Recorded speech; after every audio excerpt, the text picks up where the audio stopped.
Hello and welcome to the M3 Bearcast. My name is Malcolm Travers. Male Media Mind is a grassroots organization that I started in order to discuss issues that are important to our community. And for about 10 years now, I've been doing blog posts, live streams, and podcasts, mainly centered around mental health, but also social justice and politics. And I think they all tie in together as conversations that we need to have in order to grow as a community. And in this episode, I'm going to discuss three different topics. One on political beliefs that differ with your family and finding a logical family when your biological family rejects you. And the second one, I'm going to talk about depression and the ways of thinking that can lead to depression and the medical model of mental illness that we may need to move away from, even though it protects people somewhat from judgment from others.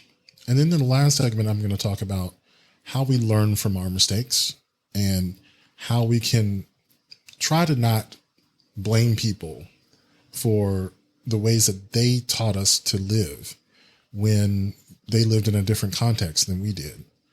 And I think all of these has to do with basically self-parenting once we grow up and recognize that the ways of thinking in the past were wrong, or that our parents' politics aren't ours, or that our parents didn't really teach us how to be emotional and loving in relationships. So I hope that you enjoy this episode.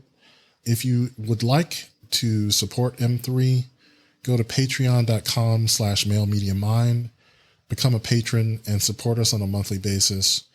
You'll get this episode early and after shows from our live streams. And if you'd like to watch us discuss these with our panel, go to youtube.com/malemediamind, hit subscribe, hit the bell, and become a subscriber to Male Media Mind. All right, on with the show. Let's have a brief conversation about race real quick through the eyes of a white woman's experience. On Christmas morning today, and with not even me being there for 5 minutes, my mom and my stepdad start having a discussion right in front of me about the whole bus situation with the migrants being dropped off at Kamala Harris's house, and they're making jokes of it, they're making light of it, laughing, and I just kind of look at them both and I go, you know, those are like 50 human beings on that bus, right? Like those are like 50 people on that bus that you're kind of like making fun of right now.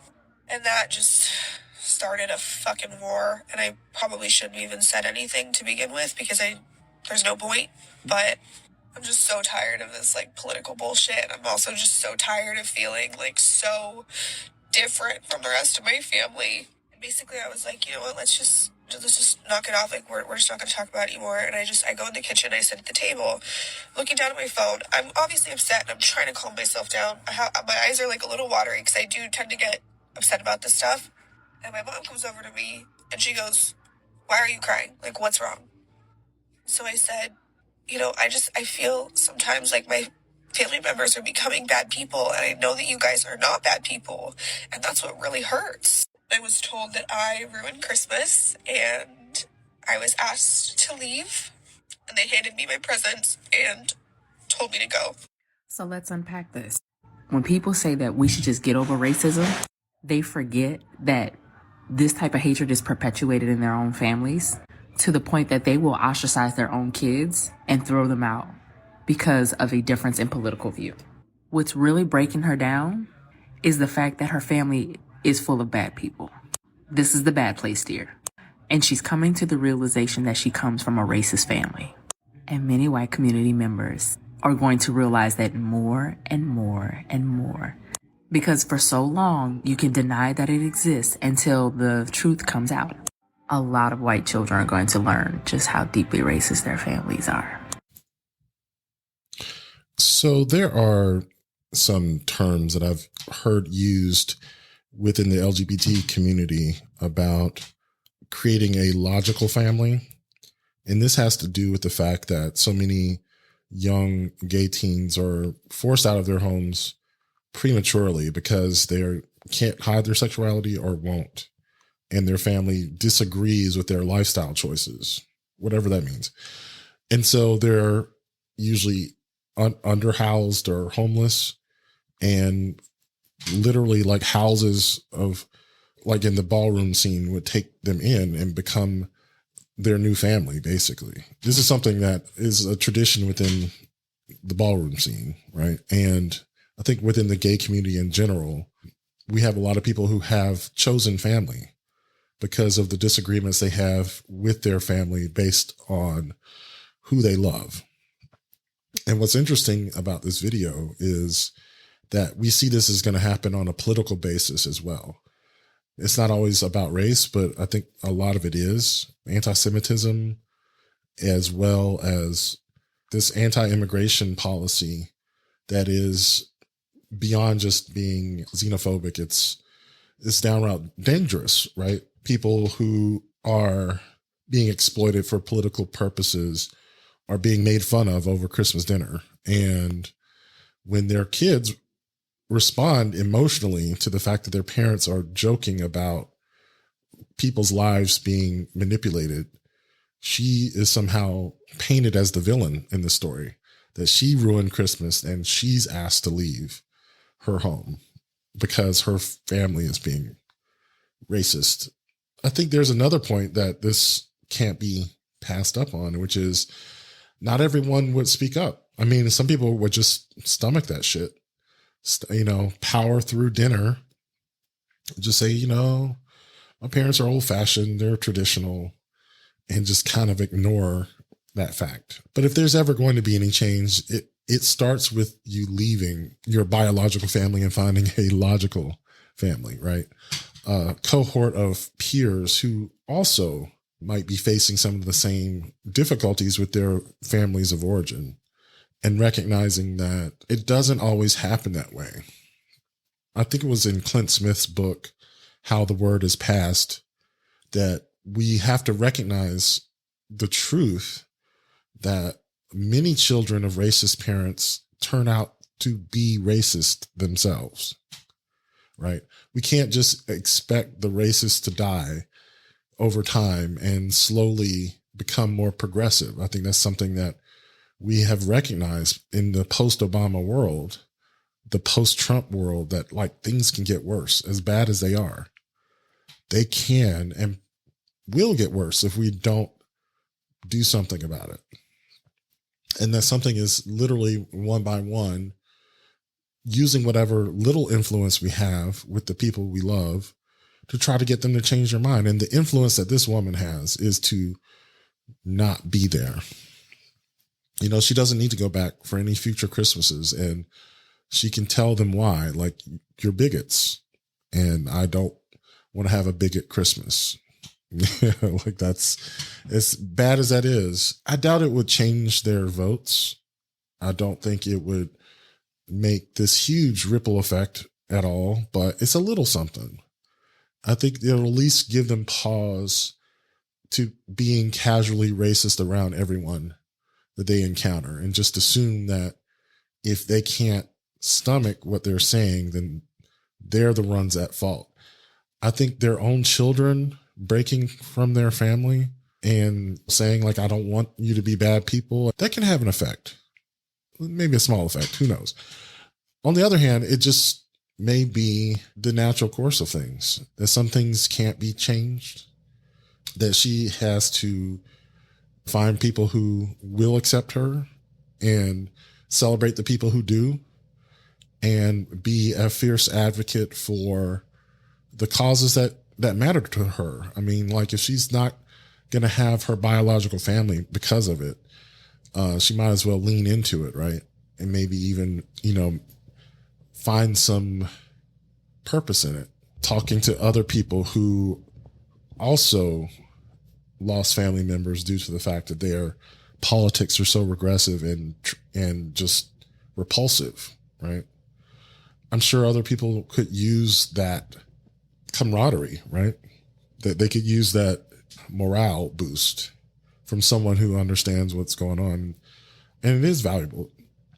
I think the one thing that she or people like herself would have to recognize is that, a lot of people of color, those who are victims of racism, are not going to have much sympathy for her. Not really. for the most part. I doubt you'll get much because they'll say like, yeah, we've been kind of giving up a lot for a long time, and the truth is a lot of people still just choose not to have that conversation at all and just sweep it under the rug. So, sorry that this happened, but, real shit be happening on the streets too, right? Like when you recognize that Black Lives Matter, it should not be controversial, right? That when people started to recognize that Black lives were killed at more than twice the rate that white people were by police, that is something that needed attention and remedy. And somehow that was considered controversial for some. It shouldn't be controversial. It should be like, oh, right. We need to value Black lives because people are getting shot out in the streets. Right. And rather than face that reality, is pushed back on, derided, demonized to the point of being, I've even heard it within Black communities saying like, they're just going too far with these protests or whatever. And it's like, yeah, I don't, it's pretty bad. The bullshit that people come up with to try to accommodate racists, stay in relationship with people who you really should not be in relationship with because their values are so repulsive to you that cannot be emotionally healthy over time, right? And yet making that break is what's necessary. So I think videos like this woman can definitely be encouraging to people. Yeah, there are plenty of people who will embrace you after having to leave your family. And it's unfortunate, but it is a reality that a lot of people are going to have to face because, some people are set in their ways and this is their way of life. And like she put it in that story, she's the villain in their eyes, right? She's the one who ruined Christmas by having a feeling.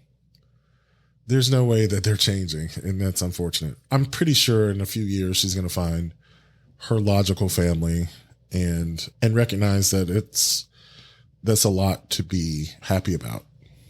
So good luck to her. And I'm looking forward to how the panel is going to take this video. Let's talk about the long goodbye. For most of my life, I have struggled with depression. I was depressed in large part because I often chose to see life in terms of loss. What do I mean? Well, let me show you. On the outside here, I'm celebrating my best friend's wedding, but on the inside, I'm mourning the loss of our youth.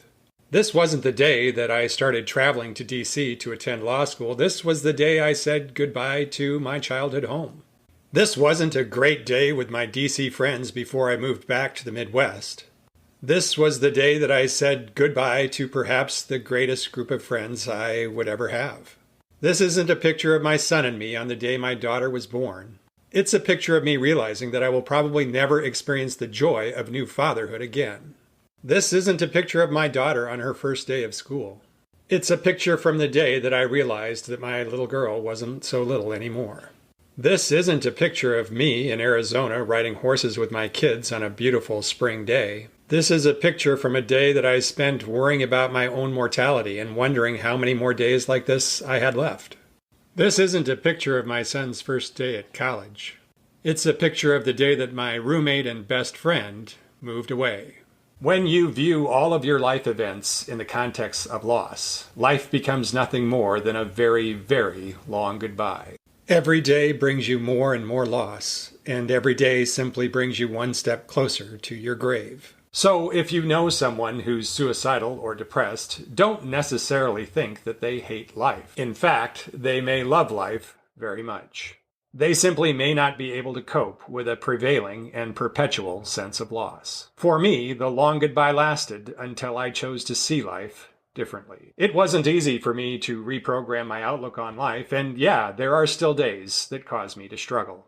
But now I do my best to see both the goodbyes and the hellos. Yes, I had to say goodbye to my high school friends, but new friends were right around the corner. And when I said goodbye to those friends, I soon said hello to the greatest loves of my life. And when I said goodbye to their infancy, I said hello to basketball games, Cub Scouts, marching bands, trips to the hospital, trips back to the farm, horse rides, and more horse rides, and card games, and wild nights on the boat. And yes, eventually they moved away. But we remain together. We say hello in our old haunts. We say hello in far-flung places. And I've said hello to new endeavors that seemed impossible a few years ago. Don't limit your life to loss. Life is limitless. So this video gets at the heart of what I am endeavoring to explore in my book, that we have a lot more agency in how we see the world. And mental illness is a paradigm within the disease model, within the medical model of treatment, when really it is a state of mind. It is a perspective. It is unconscious programming that is a coping mechanism for trauma, for the ways that modern life is uncertain and trying to hold on to a certain stable way of life when life is all about change. And we shouldn't necessarily see depression as something we need to eliminate. It is something that needs to be incorporated in our healthy way of being. So this creator talks about how he saw many of his life events in terms of goodbyes. And at the end of the video, he recognizes that those goodbyes were paired with hellos. And life is full of these goodbyes and hellos, but it's really about which of the two you focus on. And this isn't to say that we should automatically just look at the hellos. We need to acknowledge the goodbyes as well. Loss is trying to teach us something about what's important to us. And so it is appropriate to feel sad about losing people in our lives, about change, that we're moving into uncertainty. And, we're comfortable where we are. That should feel uncomfortable. Moving from certainty to uncertainty is supposed to heighten your awareness so that you are vigilant for danger, because you don't know what's going to happen. But when you become hyper vigilant and you only see those things that are dangerous and loss, then it leads to these underlying things like depression. And one of the things that I want to examine is, how do we have a conversation that is nuanced, that talks about the medical model being flawed without creating an undue stigma for those who are battling mental health issues? Because if we say that these ways of thinking cause depression, then it is also a way of pointing a finger at those with mental illness and saying, yes, you are at fault for what you're going through because you chose to look at life in terms of loss. And of course, that is dumb as fuck, but people will do that. We tend to want to blame people for much more than what they are capable of. A lot of this happens on an unconscious level. It's not something that someone consciously chose to do. It's a pattern of thinking that happened, and in a sense happened in the background. We didn't really have a choice in how we were programmed to think. Like, a lot of our thinking and ways of moving through the world is due to our environments, due to the inputs that we're given, due to the lessons that we've been taught in school and from our family and our friends, and what they tell us about what's important and what isn't. A lot of this is outside of our control and outside of our awareness. But at the same time, once we get better inputs, new information, and we are given the tools through things like medication and therapy to work on changing our ways of thinking, it's back within our power to make our worldview one that is more healthy for our mind. And I'm afraid that the way that we focus so much on the medical model and saying that your depression is solely due to a chemical imbalance, and so here are some meds, make sure you take them religiously, is that the truth is, the chemical imbalance is due to the fact that we made these ways of thinking. And maybe it's on a genetic level that we are predisposed to be pessimistic and think in terms of loss. And then we are met with those lessons in our environment, and we took those to heart, maybe consciously, maybe unconsciously. And we rode it to as far as it could go until we drove ourselves into a ditch. That isn't to say we need to blame that person. We're saying that if you drove yourself into a ditch, you can get yourself out of it too. And it isn't just due to your biology, it's due to your environment as well. It's due to the things that you were taught. And we need to relearn these things. So I don't know how to have that nuanced conversation about empowering people with mental health issues by telling them the truth, that this is not something outside of your control completely, that you have some control in this, without triggering the very regressive, conservative view that someone needs to be blamed, that if it isn't 100% outside of your control, you're guilty and you need to be punished and you need to be ridiculed. I see that as one of the outcomes of recognizing that it is somewhat within our control. And that's one of the reasons why we are motivated to not abandon the medical model of mental illness, is because of the social pressures that are put on people to be perfect or to be 100% accountable for the things that they do, when even in the best of circumstances, our environment is an influence that we have no control over. Even when we are given free will to make choices, there's an architecture of those choices.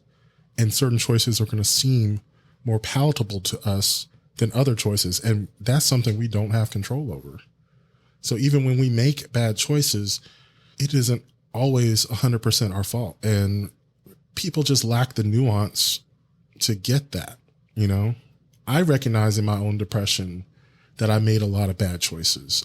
I made a lot of bad decisions. I had a lot of negative outlooks that felt completely reasonable at the time. And now I'm seeing, no, this isn't really me. This was a coping mechanism that helped me deal with some things that I wasn't given the tools to deal with on my own. So yeah, I'm definitely going to be exploring that further. Like every chance I get, I want to be learning more about the behavioral aspects of mental health, the perspective changing tools that can be used to, move us in a more progressive direction. I really enjoyed this person's video, and I am going to explore further in later content about, what is it, where is our agency in directing our mental health journey? So I really enjoyed this. I can't wait to hear other people's opinion about it. Sometimes the problem is that no one has experienced love before. When I was young, I grew up in the hood. I never seen my mother affectionate to anyone. I never seen my father affectionate to anyone until I got much older. So my programming was affection and intimacy isn't real, because I grew up in an environment where you even smile, that's a show of weakness. So think about that for a second. You grow up, you're in your 40s and 50s, and your original program, which was given to you by your environment and your parents, conditioned you in such a way to think that this is the way you're supposed to look at the world. You don't know it's not true because it came from a trusting place, your environment and your family. It wasn't until I got older and I started to act on my programming in my marriage, and I never relaxed. I thought all I needed to do was be a provider, come home every day and don't cheat, and I'm good. She should be happy, right? I never worried about the emotional aspect of it. I never worried about the intimacy, the affection, the touching, the talking to that person until she left. And now I'm sitting here and I'm like, wow, my wife left me, and now I have to reinvent myself. So I created a new person, right? And I discovered that intimacy is far more important than money.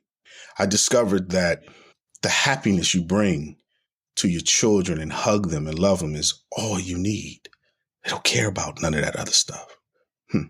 When I realized to say that my environment taught me one of the biggest lies ever, that I don't deserve happiness and love and intimacy from the opposite sex. Told me the biggest lie. And it almost got me because I used to think there was no value in it till I got older. And I lost. And I'm asking for you to take a moment and love. It's the most powerful thing in the world. Take care. First of all, I have to just say that what this man was expressing was incredibly beautiful and moving. And I just want to express some of the ideas that came up in my mind listening to what he had to say. And I think the first is that life teaches you by pain, by suffering, by having your world fall apart. I mean, the funny thing is, of course, we don't want these things to happen to us. We don't wish them on anyone. But unless your life takes a detour, it's not going to wake you up and make you pay attention and make you realize that something I'm doing isn't right. So that's the first thing, that we don't welcome pain, but we have to learn the lessons that pain is trying to teach us, if it is going to be meaningful in any way, so that it's not wasted pain. The next thing I would say is that even if we come to realize that our parents or our family or our environment or our society or our mentors or teachers did not teach us the survival mechanisms that we really needed, it isn't something to feel accusatory about. There's no fault in their actions.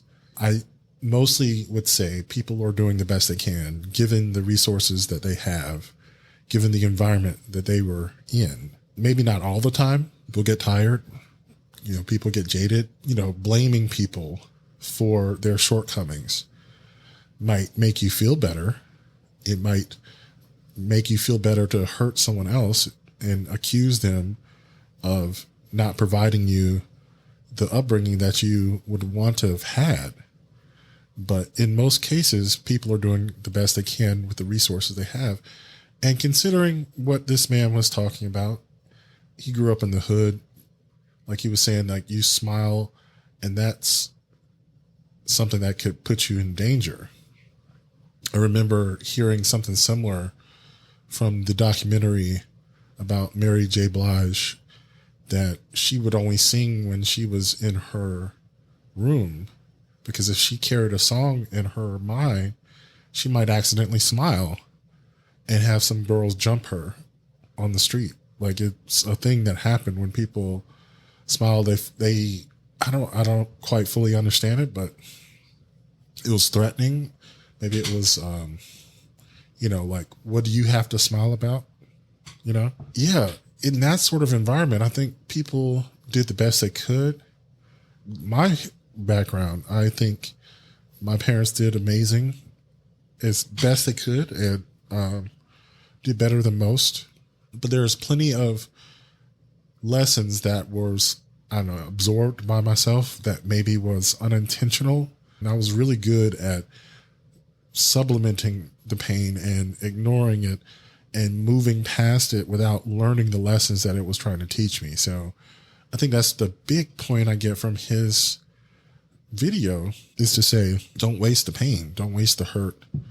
Learn from it, grow from it, find out what was missing in your childhood upbringing and give it to yourself now that you're an adult. It's something that every person has to do on some level. Maybe nothing as dramatic as that, as learning how to be intimate and affectionate with people you love. It may not be as dramatic as overcoming mental illness or depression or anxiety or whatever it may be. They may not rise to the level of a diagnosis, but there are plenty of things that we were taught and that we learned when we were younger that need to be deconstructed and reconfigured for the world we live in now. Like, even if everything was accurate and useful when we were kids. The world has changed so much in the past 42 years that I've been here. Like, it is ridiculous how much has changed and what is important and what can be let go of. So that's a process I do almost every day, is deconstructing the beliefs that I have and figuring out what is still useful to me, right? What can I let go of? And if I can't let go of it, why am I not letting it go? Because there's a certain attachment that we grow and have to our upbringing. And I think it's a positive thing. Like, it's like an emotional immune system, you could say, that, we don't easily give up our beliefs when we are confronted with new information. And that's the reason why it usually requires a certain amount of painful realization that what we're doing is not working and will continue to hurt if we don't change. I really like that people are being so vulnerable on social media, that they are sharing their growth struggles. And I know, like, this sort of content doesn't necessarily hit right for everybody. People are interested in other things, but as I'm scrolling through, this is something that definitely resonates with me. And that sort of content is what I'm always looking for, is like, how did people, turn the lock for themselves? What was it? What were the thought processes, the realizations, the conclusions that they drew from the mistakes they made, and hopefully get to a place where I don't have to make those mistakes or have to hurt as badly as someone else has through learning the lesson vicariously through their mistakes. That's what I hope for. And I know that's not always possible, but maybe the videos will at least give me a guidepost when I make those mistakes and I remember, oh yeah, that was like that guy on TikTok. And I'll remember and try to self-correct. So I think it was beautiful. Thank you for sharing. And I look forward to, hearing some other points of view on this video soon. And that'll do it for this episode. And thank you so much for listening. If you would, please go to the podcatcher that you were listening to this podcast from and rate us.